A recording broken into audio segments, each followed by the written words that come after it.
Start. নমস্কাৰ, মোৰ নাম মইনা খাতুন। মই চালাকাটি ইংলিছ স্কুলৰ ক্লাছ 7ৰ ছাত্ৰী। নমস্কাৰ, মোৰ নাম স্থানীয় মই চালাকাটি ইংলিছ স্কুলৰ ক্লাছ 7ৰ ছাত্ৰী। আৰু আজি আমাৰ এই মডেলটোৰ নাম হ'ল গ্ৰীণ হাউচ। দিনৰ ভাগত সূৰ্যৰ পোহৰ গ্ৰীণ হাউচৰ ভিতৰত গছ-গছনি আৰু বতাহ গৰম কৰি ৰাখে। ৰাতি বাহিৰৰ ঠাণ্ডা হয় যদিও গ্ৰীণ হাউচৰ বেৰৰ কাষবোৰ সূৰ্যৰ পোহৰত আবদ্ধ কৰি ৰাখে। গ্ৰীণ হাউচৰ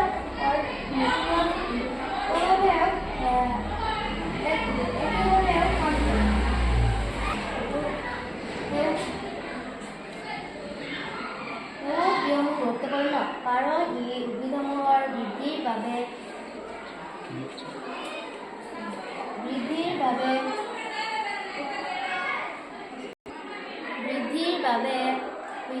বাবে কাম কৰে, যিয়ে মুক্ত বিষয়সমূহত সহায় কৰিব পাৰে।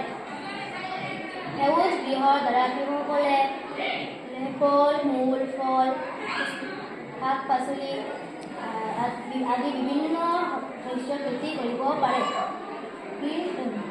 সেউজ গৃহ উদ্ভিদক ক্ষতিকাৰক পৰা বেক্টেৰিয়া আৰু পোক-পৰুৱাৰ ৰক্ষা কৰিবলৈ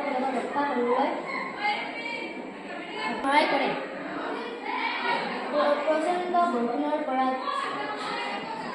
সেউজ গৃহ ৰক্ষা খৰাং বতৰৰ পৰা সেউজ গৃহই ৰক্ষা কৰে।